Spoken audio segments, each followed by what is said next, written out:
I will do whatever stay, you know? Jean Robert was very right. I will do whatever I need to do to win that $1 million. Welcome to the Pride Channel, your home for all things queer news, history, and pop culture. When people talk about the greatest winners in Survivor history, Todd Herzog's name almost always enters the conversation. His performance on Survivor China is often regarded as one of the most dominant strategic games ever played.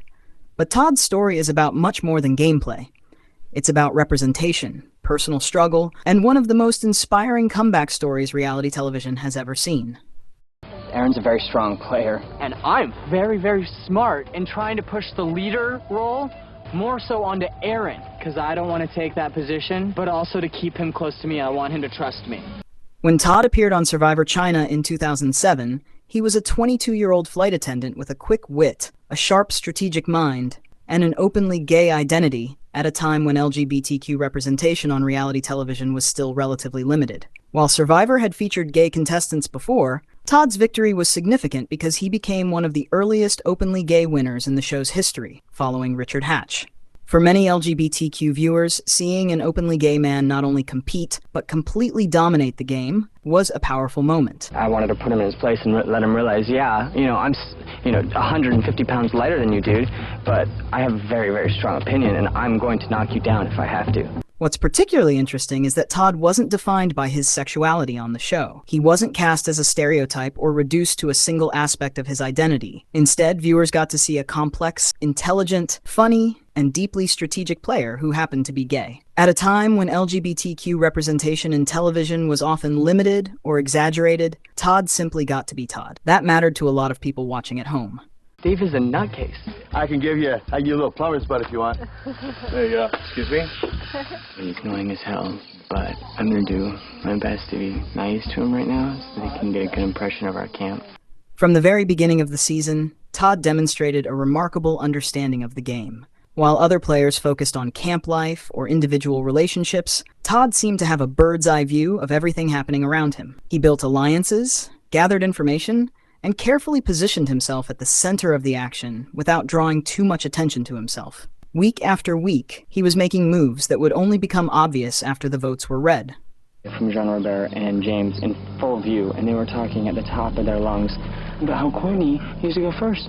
I'm thinking, dude, she's right here. As the game progressed, Todd became the architect behind many of the season's biggest blindsides. He worked closely with allies while keeping potential threats under control, all without becoming the primary target himself. By the time he reached the final tribal council, he had played one of the most aggressive strategic games Survivor had seen up to that point. Then came the moment that cemented his legacy. The game level, the strategic level, is what I came here to do. I knew coming into game I was not the most physical, but I knew that I could be the most strategic. And if I did that, I could get here.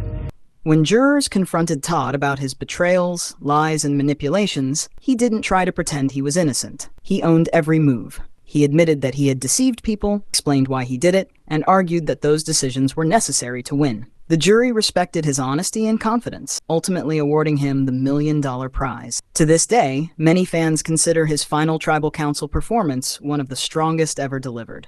But I did the dirty work for the nice girl. And Courtney, do you think she rode your coattail and she's the only reason she's here is because of you? I would say that they definitely played their game strategically, but I played mine more strategically. For Todd, life seemed full of possibilities. He was young, successful, beloved by fans, and had secured his place in Survivor history. As an openly gay winner during a period when LGBTQ representation was still developing in mainstream reality television, he became someone many viewers looked up to. But behind the scenes, a very different story was beginning to unfold. You did that you were on death's door? It wasn't until about 30 days into treatment that I realized exactly how bad I was.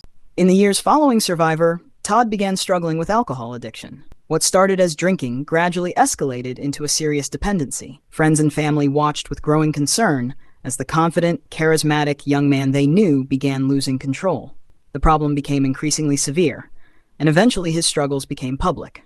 Well, today I had an entire bottle, like a liter of vodka, and because I do usually 2, maybe 3 a day.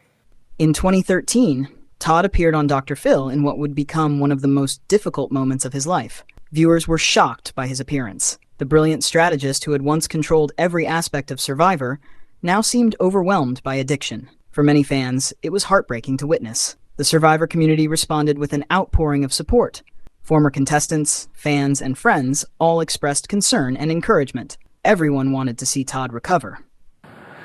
I fell off the bandwagon and it all went to down further.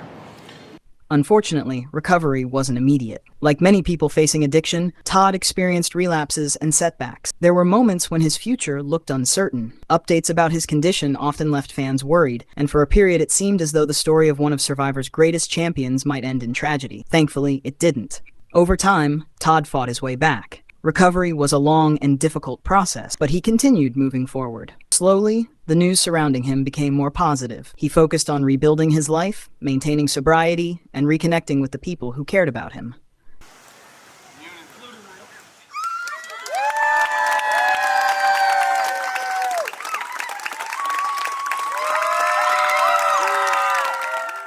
Today, Todd is in a much healthier and happier place. He married his husband, Jess Hermanson, and remains a beloved figure within the Survivor fandom. Fans who once celebrated his strategic brilliance now celebrate something even more meaningful: his resilience. What makes Todd Herzog's story so powerful is that it contains multiple victories. The first was becoming one of Survivor's youngest and smartest champions. The second was becoming one of the show's earliest openly gay winners, giving LGBTQ viewers a champion they could proudly root for. But perhaps the greatest victory came years later, when he confronted addiction and fought to reclaim his life. And this morning, we've got a former champ who played one of the best social games in the show's history. Oh, he sure did. Todd Herzog took home the $1 million prize on Survivor China back in 2007, where he controlled the game and took home the crown. Many people remember Todd for his blindsides, alliances, and masterful gameplay. Others remember what his victory meant for queer representation on television. But increasingly, fans remember him for something else entirely: proof that even after your lowest point, a comeback is still possible. It's really shocking, eye-opening, to be honest with you. I was clearly very, very, very intoxicated. In a franchise built around the motto, outwit, outplay, outlast, Todd Herzog ultimately accomplished all three. Not just on a remote island in China, but in the real world as well. I had to get rid of my biggest strategic threat. Who was you?